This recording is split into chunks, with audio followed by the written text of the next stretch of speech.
Welcome, everyone. Dr. Thor here. Get ready for Gnosis. I like to repeat certain things in a more succinct, quick fashion instead of my usual longer lectures, which have been getting longer recently. I cut those down to usually from an hour to an hour and a half. They used to be down to 30, 40 minutes, but even that is too long for most people. So I'd like to have at least some things that are succinct and to the point. Now, one of those things that people have to understand in the reality of how your consciousness works. Now, there is the brain. This is the physical organ, the brain. Now, this keeps your heart beating, tells you to drink, eat, whatever it is. So it's your monitoring system. So we all have this. So that, somebody's got to tell your lungs to keep breathing when you fall asleep and so forth. So this is what the brain does. That's all it does. You then have the mind. And this is where we get into real problems because the mind has been given credit as being something of importance or empowered, which is completely wrong. The mind is a toxic sewer. It has been perverted, it's been trained with lies and deceits. It's the main energy in your life that keeps you in the urban legend you're living. Because you live in an urban legend. You live in something that teachers, idiots, parents, doctors, lawyers, you name it, clergy have told you urban legends that are not based in anything but to keep you in an illusion. And of course, they live in the illusion because that's how they make their money. They live off of that. You have to believe in something if you're going to work for it to a degree. And this is, of course, the sellout, the whorism of general society caused by a faulty, crappy capitalist system. So the mind will remember things like supercalifragilisticexpialidocious. And I think I learned that at 6. Why do I know that, yet I can't remember some important data I need to regurgitate in other situations or even in survival situations where you need? Why does the mind do that? Well, it does it in all sorts of areas. The mind also tells you to do bad things, compulsive things. The mind is taken over by bums and freaks and weirdos, and you're warped.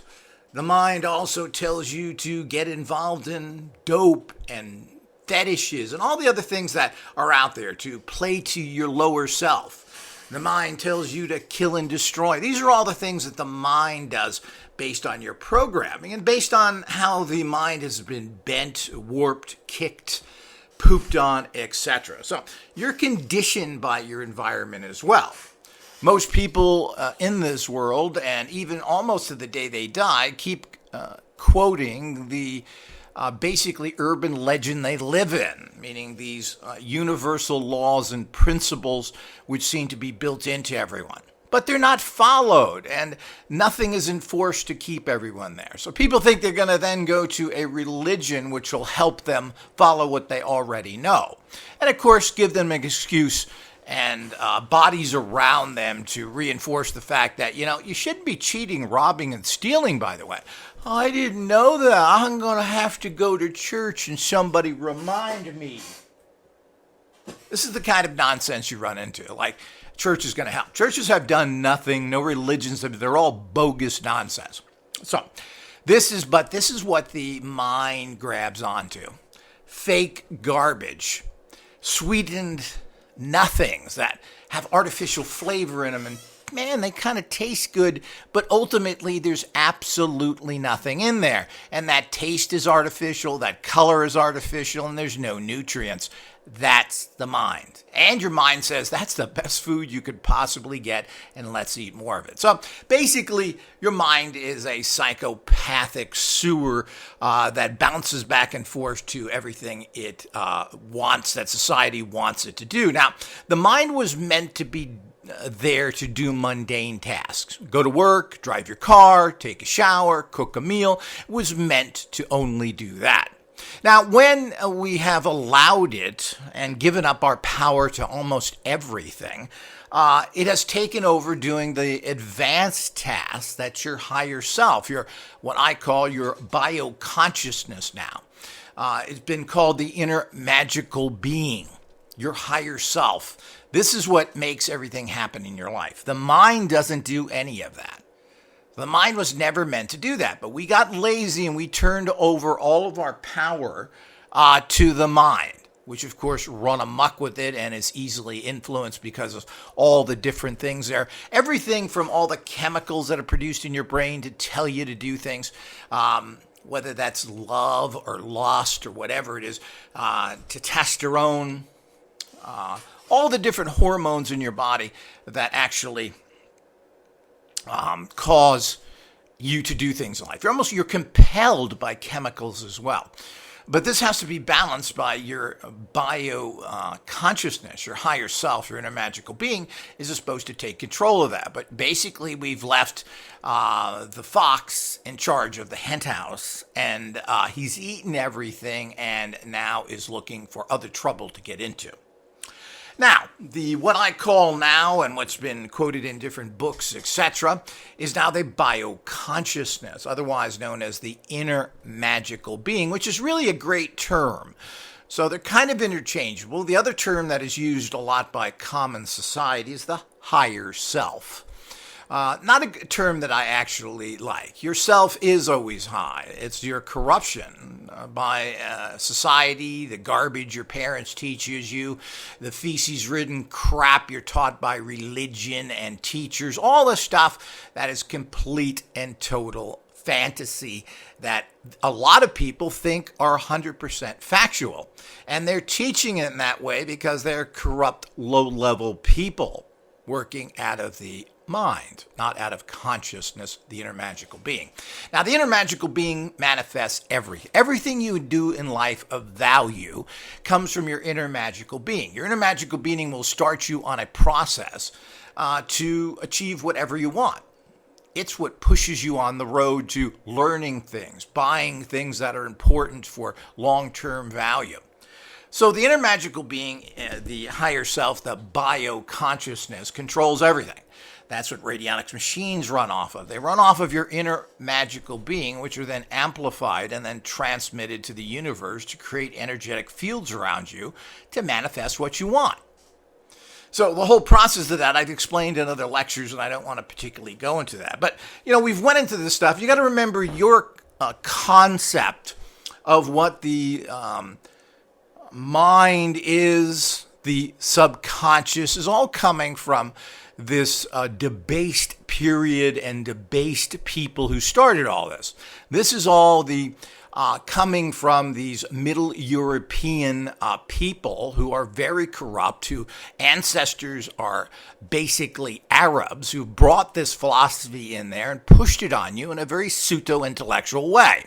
Now, this had some value to start off with, but we're now in a whole new reality that we have to throw away all that old stuff, keep a very small amount of it as an understanding or beginning point foundation, and move into what we know now. And we're not doing that. And since we're not doing that, we are stuck in all the old belief systems and go back to the old books. It's amazing how people, it's like people are still reading, quote, the classics. Oh, the old stuff, old boring stuff, Shakespeare, Tale of Two Cities.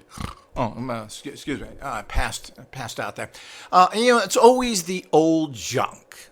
And people like Dickens. Oh, let's read Dickens again. Well, don't we have any new authors? Do I want to read a book from somebody who's over 100 years ago that isn't really anything more than fiction?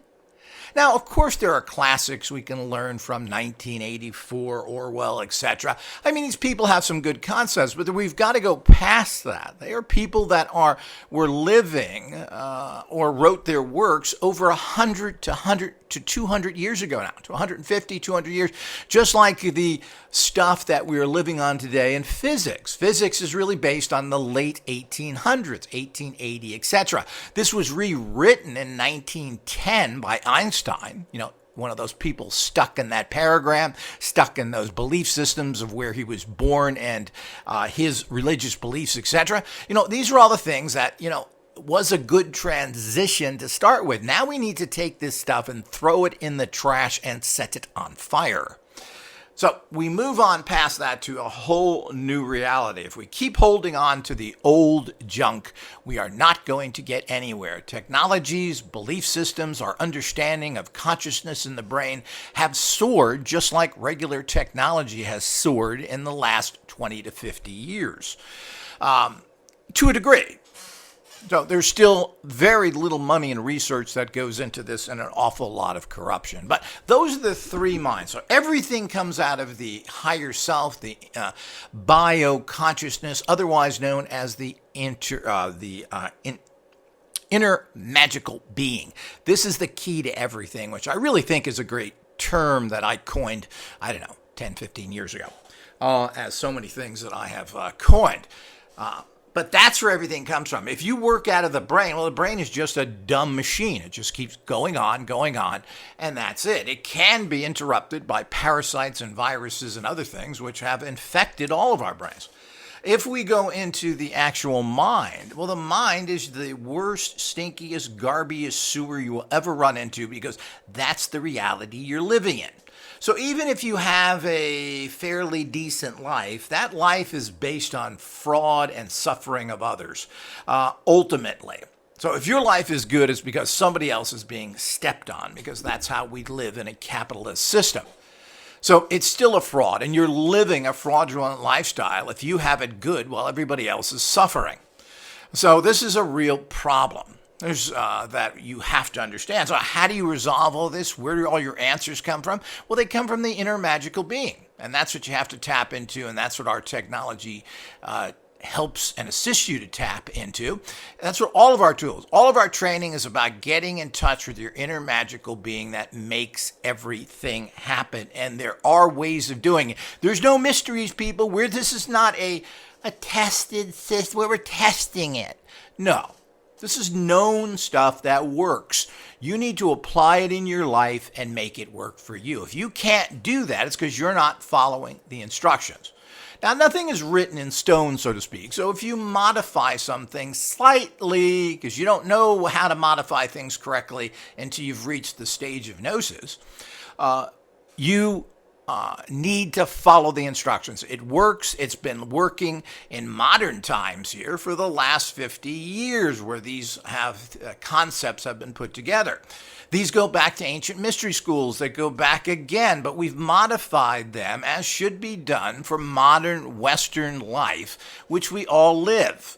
To think that you can do shamanic journeys in the Bronx, New York, or Los Angeles is absurd. We don't live in that reality. We need to dump that. But the original concepts have great value, and they've been highly modified to work with a now completely changed human consciousness to achieve the highest level of empowerment in the fastest period of time. And that requires following the instructions, following the training that is offered, and of course, you've got to get tools to build this. You've got to have your centering books, you've got to have your occult gym tools, and you've got to have visualization tools. If you're not building that basic, hardcore, ground level foundation, well, you're just not going to soar. Everybody wants to soar and jump into using energy cells, and you certainly can do that while you're opening up and building the more powerful energy centers that are within you. So jumping ahead is what we all want to do. Don't give me philosophy, give me practical tools. But you can't use practical tools until you've learned how to use them generally, and then you perfect them over time. So hopefully that's clear to everybody. I always like to do this. It's as short as we can get into a good explanation. This is something you should probably listen to several times. Understand how your reality is and how it functions. What is this? What is that? And there's always a misconception of this, thanks to Freud and others who have given us their nonsensical belief systems based on their fantasies, instead of getting down to what we know, what works, what's been tried and true and tested, which is what everything radionic tech offers. Everything we offer has been tested and it works. You have to get it to work for you. We've given you the foundation. I make things as easy and as simple as possible. It really comes down to you applying yourself in a very easy manner consistently. Everything has to become a habit. Once it becomes a habit, you move mountains. Until next time.